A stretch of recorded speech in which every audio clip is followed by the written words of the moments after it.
மனித சிந்தனைகளை, மனித கற்பனைகளை அல்லாஹ்வின் சிஃபத்துகளோடு கொடுக்க கூடாது.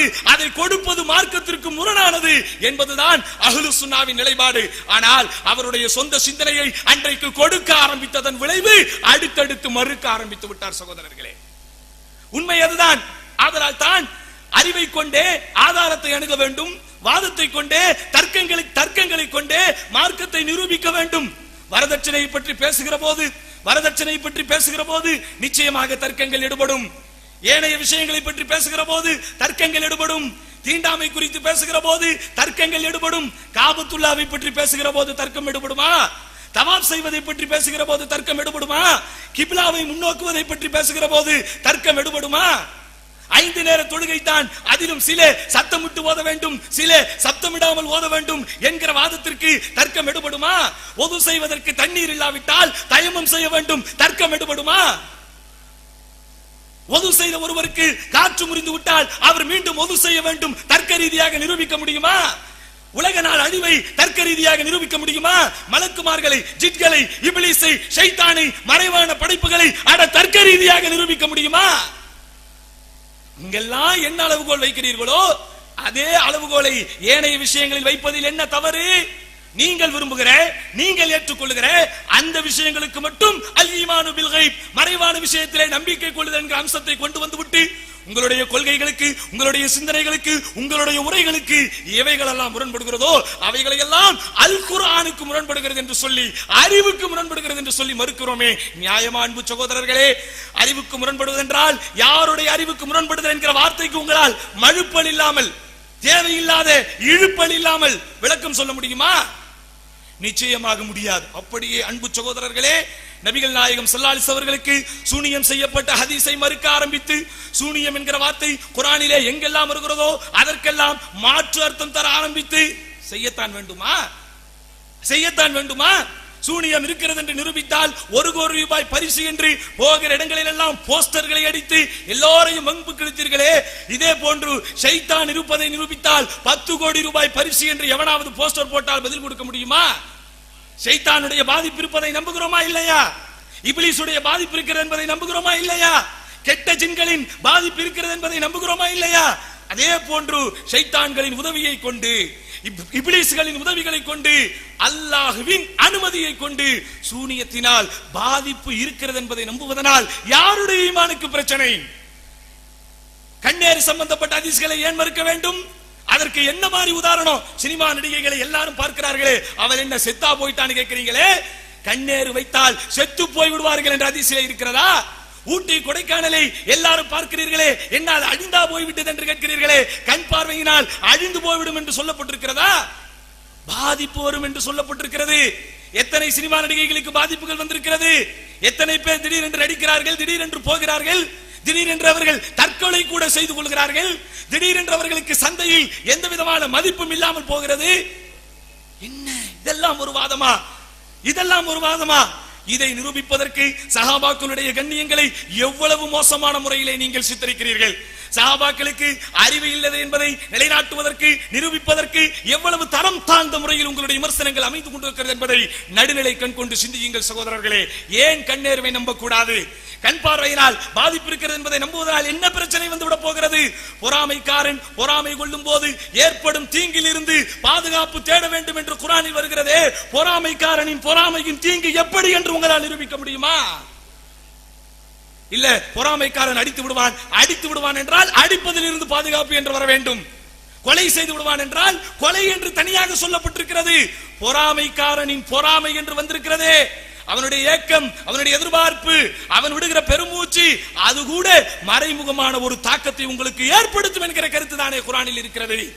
பொறாமைக்காரனின் பொறாமையை நம்புகிற போது, பொறாமைக்காரனின் பொறாமை மூலம் ஏற்படுகிற தீங்குகளை நம்புகிற போது, ஏன் கண் வைத்ததனால், கண்ணேர்வினால் வரக்கூடிய பாதிப்பை நம்ப கூடாது என்பதை கொஞ்சம் நடுநிலையோடு சிந்தியுங்கள் சகோதரர்களே. பால்குடி சம்பந்தமாக வரக்கூடிய ஹதீஸ்களை அவ்வளவு கொச்சையாகத்தான் பேச வேண்டுமா? அவ்வளவு மோசமான முறையில் தான் பேச வேண்டுமா? நெஞ்சிலே கை வைத்து சொல்லுங்கள், அல்லாஹ்விற்கு பயந்து சொல்லுங்கள். அந்த சாலிம் ரலியல்லாஹு அன்ஹு அவர்களுடைய சம்பவத்தில் நீங்கள் சொல்வதை போலவா இருக்கிறது? தாடி முளைத்த, மீசை முளைத்த ஒரு வாலிபருக்கு அவர் தன்னுடைய மார்பிலே பால் கொடுத்தார் என்கிற வார்த்தை எங்கே இருக்கிறதா? அப்படி ஒரு வார்த்தையே இல்லையே. அது அவர்களுக்கு மட்டுமே குறித்தானது, அவர்களுக்கு மட்டுமே சொந்தமானது, அவர்களும் எடுத்து கொடுத்தார்கள் என்கிற ஒரே ஒரு வரியை நம்பிக்கை கொண்டால் இந்த ஹதீஸ்களை மறுக்க வேண்டிய நிலை வருமா? இப்படி ஒரே ஒரு வரியில் வரக்கூடிய விளக்கத்தை ஏற்றுக்கொள்ள வேண்டும் என்கிற மனநிலை நம்மிடத்தில் இருந்தால் இந்த ஹதீஸ்களை குறித்து இவ்வளவு சர்ச்சைகள் எழுமா? இவ்வளவு கொச்சைகள் குறித்து பேசப்பட வேண்டிய சூழ்நிலைகள் வருமா? எவ்வளவு பிரச்சனைகள் சகோதரர்களே! இந்த சாலிம் ரலியல்லாஹு அன்ஹு சம்பந்தப்பட்ட சம்பவத்திற்கு, இந்த பால்குடி சம்பந்தமான சம்பவத்திற்கு ஆதாரமாக வேறு சில குர்ஆனுடைய ஆயத்துகள், அதாவது ஆயத்துகளாக ரசூலுல்லாஹ்வுடைய காலத்தில் ஓதப்பட்டு பிறகு அது மறைக்கப்பட்டதாக உயர்த்தப்பட்டதாக வரக்கூடிய புகாரியின் அத்தனை ஹதீஸ்களும் மறுக்கப்படுகிறது. முஸ்லிமிலே வரக்கூடிய அத்தனை ஹதீஸ்களும் மறுக்கப்படுகிறது. அது எப்படி குர்ஆனில் ஒரு வசனம் இறங்கி அது மாயமாக போகும்? அது எப்படி குர்ஆனிலே ஒரு வசனம் ரசூலுல்லாஹ்வுடைய காலத்திலே ஓதப்பட்டு பின்னால் அது இல்லாமல் போகும்? ஏன் போகாது? ஏன் போகாது? வசனங்களாக இறைவன் இறக்கி அருளுகிறான் என்றால் அவனுடைய நாட்டம் எதை தக்க வைக்க வேண்டும் என்று, எதை எடுத்து விட வேண்டும் என்று. ஏன் குர்ஆனிலே குறிப்பிடப்படவில்லையா? இரண்டாவது அத்தியாயம் 106வது வசனத்திலே சொல்லப்படவில்லையா? மா நன்சக் மின் ஆயத்தின் அவ் நுன்சிஹா நஅதி பிகைரின் மின்ஹா.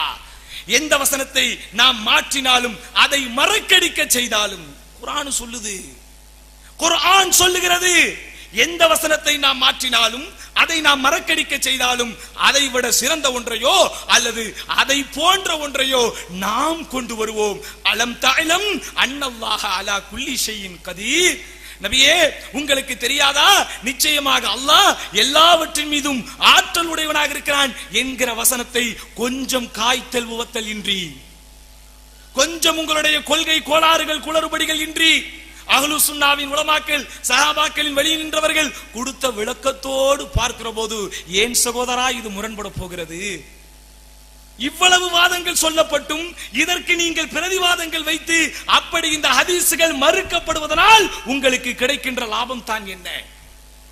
அப்படி உங்களுக்கு இவ்வளவு வாதங்களும் எங்களால் மட்டுமல்ல, எங்களுடைய உலமாக்கள் மூலமாக மட்டுமல்ல, எங்கள் அமைப்பினர்கள் மூலமாக மட்டுமல்ல, இலங்கையில் இருந்து, வளைகுடா நாடுகளில் இருந்து, வேற்று பிற மாநிலங்களில் இருந்து எல்லா உலமாக்களும் நீங்கள் சொல்லுகின்ற அத்துணை வாதங்களுக்கும் மறுப்புகள் நூற்றுக்கணக்கிலே சொல்லுகிறார்களே, அத்தனை வாதங்களுக்கும் நீங்கள் மறுப்பு கொடுத்து ஹதீஸ்கள் மறுக்கப்பட வேண்டுமா?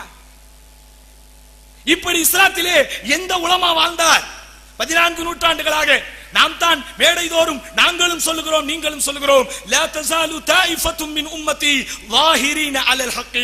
என்னுடைய உம்மத்திலே சத்தியத்தில் இருக்கிற ஒரு கூட்டம் இருந்து கொண்டே இருக்கும் என்று அகிலத்தினருக்கொடை அண்ணலம் பெருமானார் அஹ்லு சுன்னாவாக ஒரு கூட்டம் இருக்கும் என்று சொன்னார்களே, போன நூற்றாண்டில் காட்டுங்கள் பார்க்கலாம், அதற்கு முந்தைய நூற்றாண்டிலே காட்டுங்கள் பார்க்கலாம். சஹாபாக்களில் யாராவது நீங்கள் எடுத்திருக்கிற நிலைப்பாட்டிலே எடுத்ததை காட்டுங்கள் பார்க்கலாம். எவ்வளவு மோசமான வாதத்தை நீங்கள் வைக்கிறீர்கள். சூனியம் இருக்கிறது என்கிற அந்த நம்பிக்கை ஒருவனிடத்தில் இருந்தால் அவன் முஸ்லிம் இல்லை என்று சொல்லுகிறீர்களே, அவன் பின்னால் தொழக்கூடாது என்று சொல்லுகிறீர்களே.